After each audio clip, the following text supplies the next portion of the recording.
Never dare anger her father. But he could make sure she never painted again. Sofia picked up a corner of her smock and rubbed at her stained finger. The paint was still wet enough to smear. She spat, rubbed, spat again until finally the yellow lifted. Her hands would pass inspection if Giorgio didn't look too closely. Fortunately, he rarely looked closely at anything. "What the devil are you doing up there?"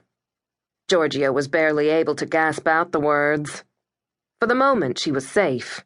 He didn't sound capable of making it to the second level, never mind the third. Giorgio was getting heavier by the day. One night he would fall to sleep on top of her, and then what? If she couldn't rouse Polina from her pallet at the foot of the bed, she would perish. "Forgive me, husband," she called as she ripped off her smock and smoothed her hair. God willing, she didn't have paint on her face. She took a last look at the painting. It was good, maybe even her best work. Would her father agree? He was a harsh critic.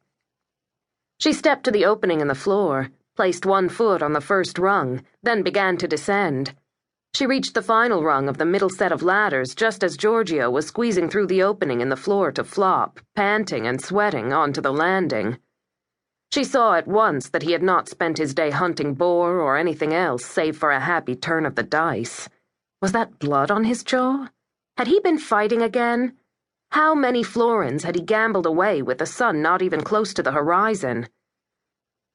"You must ask your father to help us," he said as he rose to his feet, still gulping for breath. "I wasn't aware we needed help."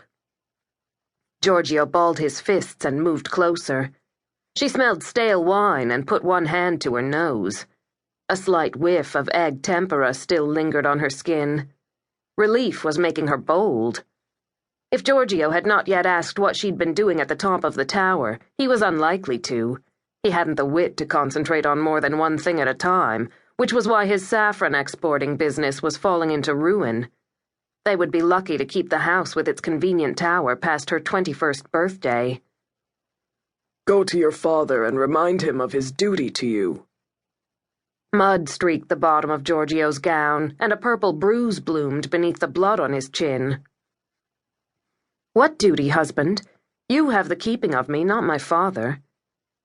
Sofia hoped the wretch on the receiving end of Giorgio's fist would not denounce him. They could ill afford the fine levied by the podestà for brawling. She squeezed past him and began to descend the last set of ladders. "Come for supper. Cook's dressed a cape on." "I won't be ignored in my own house." "Lower your voice. The servants." At the bottom of the ladder, Sofia descended an outdoor staircase, then crossed the loggia to the bedchamber. She heard Giorgio swear as his boots hit the wooden floor at the base of the staircase.